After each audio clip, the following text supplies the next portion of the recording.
پښتون ژغورنې غورځنګ له اړخه د سیند اسمبلۍ مخته د 22 ورځو نه یو پرلط روان دی، یو احتجاج روان دی چې د علي وزیر دې راخلاص کړل شي او په سیند کې میشت پښتنو چې څومره مسایل یا د حل کړل شي. په دې حواله سره د سیند حکومت سره زموږ د 4 ورځو نه د مذاکرات یو ځل مو مخکې وشول، خو هغه نه وشول، د اوس 4 ورځو مو بیا شروع و. نو په دې 4 ورځو اختتام نه دوی زموږ سره یعنی آخري مطالبه دا وکړه چې موږ ته یو میاشت وخت راکړئ، موږ به دا مسلې حل کو.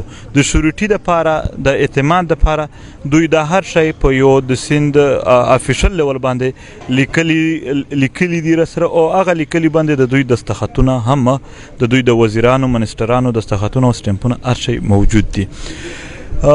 دغه پرلط یعنی اوس خو مونږ د اعلان وکړو چې دوی مذاکرات را سره کړي دي، مذاکرات فلحال شوي دي، خو پرلط سبا چې دوی کله څومره هم دا زموږ مسلې دي په لیکلي سطح باندې د هغو چې کوم حل زموږ او د دوی په منځ کې یو معاهده سره شوې ده هغه راوړي، بیا به په هغه نه پس مونږ د پرلط د اختتام اعلان کوو.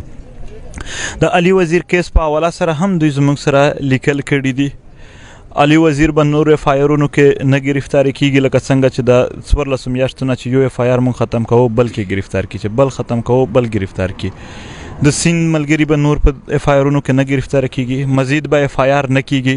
دا هر څه په یو لیکلي سطح باندې هر شی شته دی. ورسره د سیند د میشتو پښتنو چې کومې مسلې دي دا په لیکلي سطح د یو بل سره یو لیکلې معاهده سره شوې ده. اوس په دې منځ کې یو میاشت وخت دی، که په یو میاشت کې دا هر څه سمېدل روغه خبره ده، ډیره ښه خبره ده. خو که چیرې مونږ ولیدل چې دا هېڅ شی د سمې طرف ته نه دی روان، مونږ به بیا په سیند کې په کراچۍ کې خپل مزاحمتي عمل شروع کوو.